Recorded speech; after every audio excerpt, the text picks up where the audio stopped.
Finally, nandito na ako sa Apex, Lolo. I'm doing this not for Giselle, but for something else.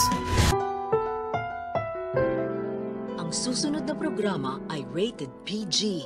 Ito ay nangangailangan ng patnubay at gabay ng magulang para sa mga batang manonood.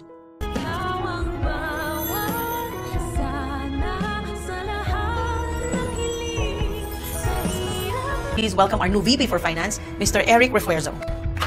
May malaking anunsyo nga itong si Giselle sa lahat ng mga empleyado ng Apex at dahil nga dito ay magpapatawag siya ng isang pagpupulong. Ipapakilala niya na kasi sa lahat ang bagong Vice President for Finance at ito nga si Eric na tatay ni Justin. Talaga nga naman para makasama niya lamang si Justin ay pinagkatiwalaan niya agad. Itong si Eric na naaamoy ko na parang merong masamang balak dahil talagang pinuntriyan niya pa ang posisyon na may kinalaman sa pera. Hindi kaya isang scammer itong si Eric? Yan ang dapat nating abangan sa mga susunod na episodes. At matapos nga ang kanilang pagpupulong ay agad ko kumprontahin ni Robert itong si Eric. Duda daw kasi si Robert sa intensyon nitong si Eric. At bakit daw ito biglang nagdesisyon na tulungan ng Apex samantalang dapat ay paalis na ito ng Amerika. Tatanungin naman ni Eric si Robert kung wala daw ba itong tiwala sa kanya. Kaya naman galit na susuguro ni Robert si Giselle sa kanyang opisina at tatanungin ito kung bakit daw hindi nito sinabi sa kanya ang plano. Pero ayon kay Giselle, ayun daw kasi ang hininging kondisyon ni Justin upang manatili siya dito sa Pilipinas. Sa kabilang banda,